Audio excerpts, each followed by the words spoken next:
Hello मेरे प्यारे student, मैं संदीप कुमार आप सभी लोगों का सिविल साइंस क्लास में बहुत बहुत स्वागत करता हूँ। प्यारे बच्चों, जैसा आप सब लोग जानते हो कि बोर्ड की डेट शीट आ चुकी है, ठीक है, और ऑलमोस्ट ज़्यादा समय नहीं रह गया है। और मेरे जो चैनल पर है वो मेनली एसएससी गवर्नमेंट जॉब्स के लिए वीडियोज़ डाली है, बट बहुत डिमांड आ रही थी बच्चों की, सर स्कूल की भी वीडियोज़ बनाओ। तो मैंने एक चैप्टर लिया 10th क्लास का लाइट का, और यहाँ से बच्चों डेफिनेटली एक क्वेश्चन आएगा। मैं जानता हूँ कि ये बोर्ड पे शायद आपको सही से पिक्चर नहीं दिख रही होगी, बट आप मेरी बातों को ध्यान से सुनना और आप चाहो तो कॉपी पेन लेकर के नोट्स बना सकते हो। पहला बात कि सर ये जो मैंने केस लिए हैं वो कॉनकेव मिरर के लिए, यहाँ से कन्फर्म है क्वेश्चन आना। तो पहले बच्चों थोड़ा सा रूल समझ लो। रूल ये कहता है कॉनकेव के 3 रूल होते हैं।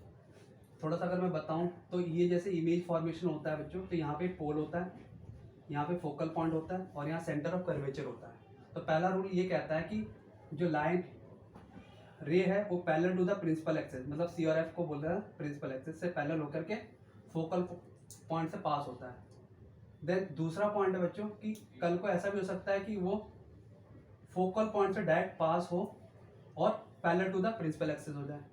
और थर्ड केस बनता है बच्चों, याद रखना, कि वो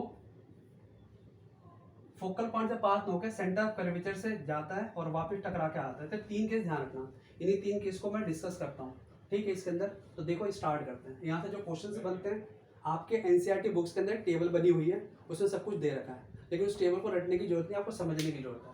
पहला केस बनता है जब आप ऑब्जेक्ट को बियॉन्ड सी रखते हो। तो यहाँ पे क्या बनता है, ये आपका ऑब्जेक्ट है, प्रिंसिपल एक्सिस के पैरेलल जा रही है, फिर टकरा के एफ से आएगी। देन दूसरा है कि ये फोकल पॉइंट से पास हो रहा था। यहाँ पे क्या क्या चीजें बन रही है ध्यान से देखो। जो आपका इमेज फॉर्मेशन होगा ना सी और एफ के बीच में होगा। तो क्वेश्चन ये बनता है कि जो आपका इमेज बनेगा इस ऑब्जेक्ट से कहाँ बनेगा, सी और एफ के बीच में। दूसरा पॉइंट ध्यान रखना, हमेशा जब कभी एरो एक ऊपर और एक नीचे है तो इसको बोला जाता है इन्वर्टेड, ध्यान रखना। और फिजिक्स की भाषा में बोल सकते हैं इन्वर्टेड जब इमेज बनेगी तो कहीं ना कहीं वो रियल बनेगी, ध्यान रखना। तो जैसे इन्वर्टेड है तो मतलब रियल तो होगी सर।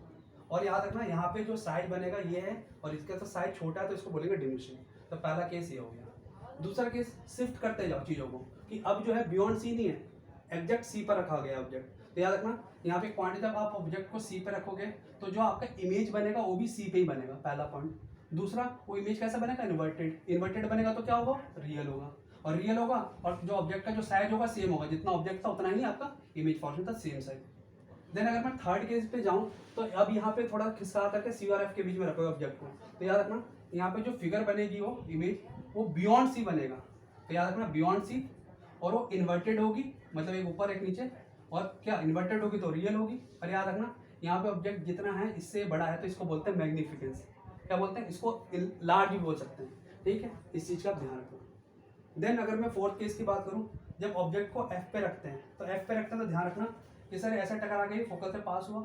अब पास होने का जो दूसरा पॉइंट है, क्योंकि अभी आपको मैंने 3 रूल पढ़ाए थे यहाँ पे, तो एक फोकस से पास हो गया तो कुछ समझ में नहीं आ रहा है, यहाँ पे कुछ बनेगा नहीं दूसरा इसकी तरह से। याद रखना सी से पास करवाना पड़ेगा। तो सी के लिए तरीका क्या है, जो ऑब्जेक्ट का एरो है उसको पीछे लेके गए और पीछे जाके फिर टकरा के ऐसे ऐसे करें। अगर हम देखेंगे तो ये सर कभी नहीं मिलेगी, पैरेलल होगा। और पैरेलल फिजिक्स की भाषा में कहा जाता है कि जब कोई दो पैरेलल लाइन किसी पॉइंट पे मिलते हैं उसको बोलते हैं इन्फिनिटी पॉइंट। तो याद रखना ये कभी भी मिलेगा तो इन्फिनिटी पे मिलेगा, तो इसको बोलते हैं इमेज एट द इन्फिनिटी। और इन्फिनिटी में मिलेगा, देखो डायग्राम भी देखो, इसका भी एरो ऊपर है इसका नीचे है, तो क्या होगा, इन्वर्टेड। और इन्वर्टेड है तो रियल, और रियल है तो यहाँ पे याद रखना ये और इसका साइज बहुत फर्क है, तो इसको बोलेंगे हाईली इनलार्ज। याद रखना ऑप्शन कहीं लार्ज बोले तो आंसर नहीं हाईली इनलार्ज होगा, ध्यान रखना।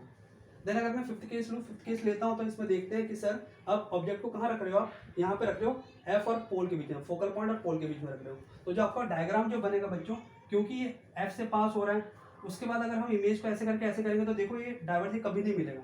तो हमने इसके लिए क्या करा, पीछे डॉट डॉट डॉट करा, तो ये पीछे जाके पॉइंट मिलेगा। तो यहाँ पे बोल सकते हैं जो इमेज बनेगा वो क्या बने, बिहाइंड द मिरर।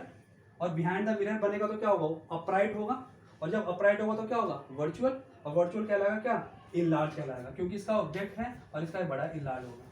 देन एक लास्ट केस बनता है ऑब्जेक्ट जब हम इन्फिनिटी पे रखते हैं। तभी मैंने कहा था इन्फिनिटी किसको बोलते हैं, जब दो पैरेलल लाइन होती है। तो यहाँ पे देखो पहला केस है कि पैरेलल लाइन ऐसे गई फोकल से पास हुआ, फिर दूसरी पैरेलल लाइन गई फोकल से पास हुआ। तो यहाँ पे क्या बन रहा है, जो इमेज बन रहा है एट द फोकल पॉइंट बन रहा है।